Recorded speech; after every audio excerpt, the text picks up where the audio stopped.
the DNA process is obviously a new, fascinating environment that's unfolding in surprising ways, possibly. And I took on this challenge a year or two ago and had my DNA analyzed. I went through the Genographic project by the National Geographic. Yes, yes, I paid a little extra to fund some of the good things the National Geographic is doing, but all the same, this was kind of fun to get into this. So as you can tell here at the top, I am logged in, and so now I'm going to show you the deeper details. I have to preface it with an interesting comment that I've noticed they change your results constantly. It's like rewriting history. I'm being facetious here, but there is an interesting piece to it, and that is as the science improves, they might realize, okay, things are not what we thought they were. And I'll give you an example. You can go read up about Denisovan and Neanderthal. These are the two hominids that many Europeans have in their ancestry, whereas if you're only from Africa, you do not have Neanderthal ancestors. But us Europeans got mixed up with the Neanderthals, and so there we go. A bit of a change in our DNA. But I also have Denisovan ancestors, and so you go read up about that, as you'll see the word displayed in a second, to see where these folks come from, and it does make it interesting. Now, what was interesting is initially when they sent me my results, I was 4 point something percent Neanderthal, and I was 6 point something percent Denisovan. So I could comfortably say I am at least 90% human. Now, they have improved my results, and I feel a little better about myself. I'm now a little more human than I used to be. So as we go down this little list, you'll see that. So this is now my situation. So here we come to my human cousins that married into our human family. I'm now 2.6% Neanderthal, basically half my Neanderthal ancestry, and also sliced down my Denisovan ancestry to 4.3%. And they focus a lot on talking about Neanderthals simply because they know more about them, and they don't talk so much about Denisovans as if they don't quite know what to do with that. So, for example, if I were to explore my results here, how odd that a 2.6% pi is far bigger than something about double its size. I don't know what the deal is with this relative size difference and so forth, but so most non-Africans about 2% Neanderthal and slightly less than 2% Denisovan. So yeah, my Denisovan side is far stronger. And if you go click on the Denisovan thing, it gives you a bit of this cave in Siberia where they discovered the tooth and a pinky bone in which they were able to then extract DNA and come up with it. But I think if you just do a general search on this word Denisovan, you'll find some really interesting things. So I'm going to go back to my situation here and dig in a little deeper into my situation. So here's my maternal line and here's my paternal line. So let's go and explore these results. So we'll start with my maternal journey. So initially, obviously, we came from Ethiopia somewhere and had fun there for a while. And here they'll tell you, hi aunt. Here we are, and they tell you, you know, a little bit about this branch, the area in Ethiopia, and so on. Wonderful in the mountains. I love this. Look at our ancestral home. Wouldn't you want to live there? So, okay, back to the top. Let's keep going. But I guess there was some interest in moving, and so, yep, we became fishermen in the Red Sea. And Arabia was our home after that. And then we moved on a little more and we became Kurdish and enjoyed our Kurdish ancestry. There we are. Wonderful. Hi, cousin.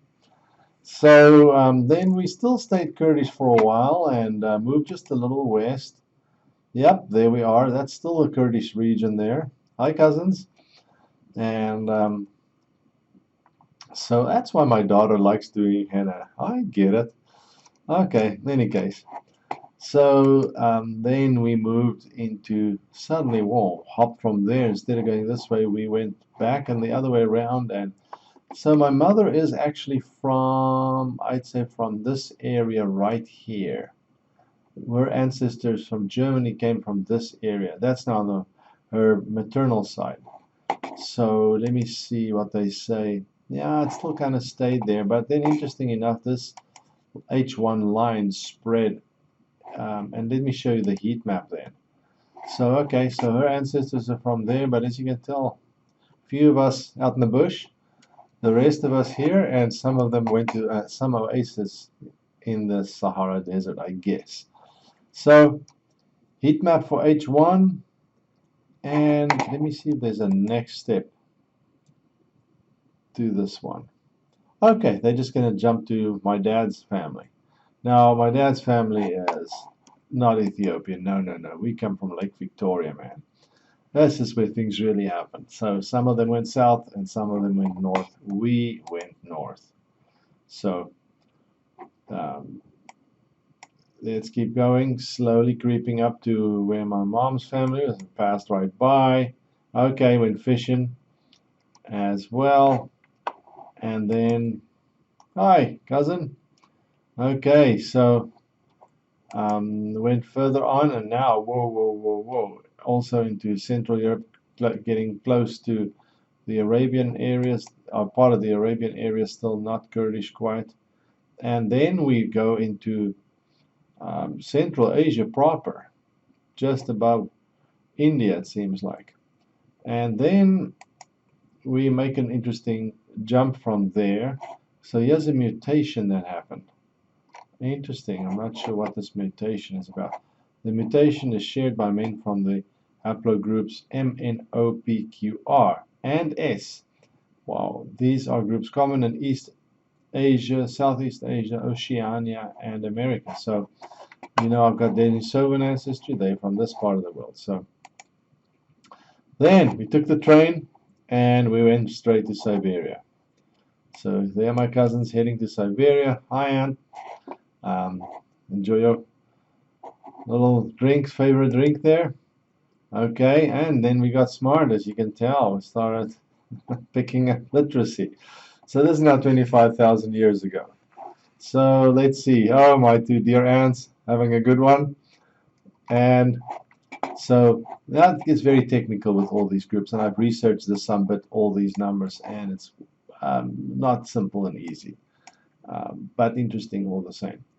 And so let's show you where we are now, bowing down into Europe. Now you're going to find a surprise coming your way. Let me see if it's already mentioned here.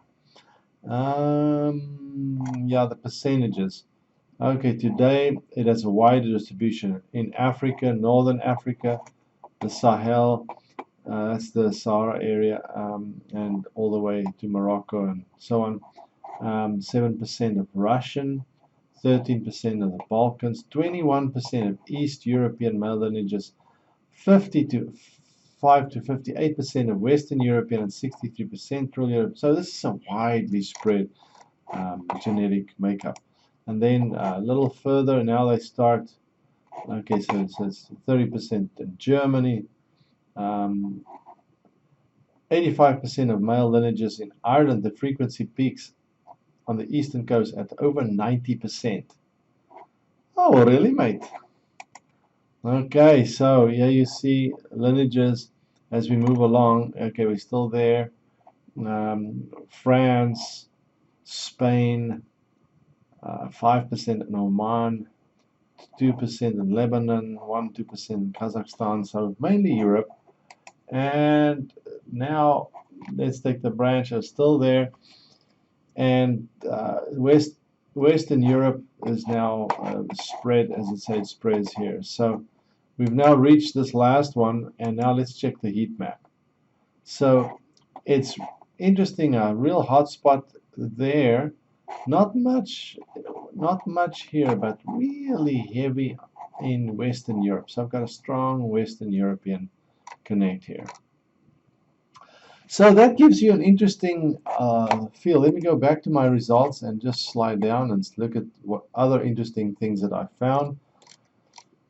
So this is my paternal-maternal line, regional ancestry. I'm 42% Northern European, 36% Mediterranean, and then Southwest Asian, 16%. And aha, that's where the Denisovan friends come in. They say Oceania, but it could be anywhere from East India, Singapore, all these areas. So saying that is really, it's a broad area. And then I have then linked through to family tree DNA. Now you will notice I'm hooked up there, and now I typed in one of my ancestral names, and that is the last name Ferreira, as we say. And why I did that is I noticed on both my mom and my dad's side I'm related to the Ferreiras, and on my mom's side I'm related to the Ferreiras on several lines. So I'm related to myself in a way in several cases. So there's an amplification of the Ferreira DNA. And so let me bounce back one here that I can show you. So here's the Ferreira line and all the groups doing research on it. Azores, Brazil, Cape Dutch, that's mine. Then Iberian Peninsula, the Ashkenazi, Rhodes of Jews of Rhodes, and so forth. Very interesting. So of course I went with the Dutch one, and I'm not quite into what all this money will bring me if I do. You get your male line testing, female line testing, and then Family Finder for me $100. So yeah, big money to be spent here. Oh, what a bargain! Family Finder now only $228. So big savings. I don't know. It's very abstract to me at this point. And what this means is I'm not going to go anywhere close to this. But let me scroll down here and share with you as they deal with some of the last names. So on my dad's side, Duplessis and De Villiers. So let's go to the DUs and DEs. Here we start with the DEs. So little more. So there's the De Villiers. That's definitely my family. And then DU. There's the Duplessis. Okay. And then Maritz is another one that I'm pretty sure we'll find here. KLMA. Marnitz. No, Maritz. There it is. Okay. And then I've got Krause and Rotenbach. KLM. So Krause will be actually before. Not Kruse, it's KR. We're close. Krause, there it is. Okay, and then the big one is Rotenbach. I saw it. It's in the middle here somewhere. There it is. That's a big one. Connect with the Ferreira family. So you see my family all over this one.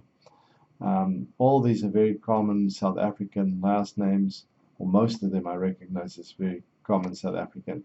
And so there's some interesting stuff going on with this. Here you can go find out exactly what that means. As I say, FamilyTreeDNA.com, but yeah, you need an expert, and I might see if I can find someone to speak about a bit about this. Might be fun. So, giving you an interesting insight into what this offers you. Really kind of an emerging trend, but fun to do. I hope you enjoy.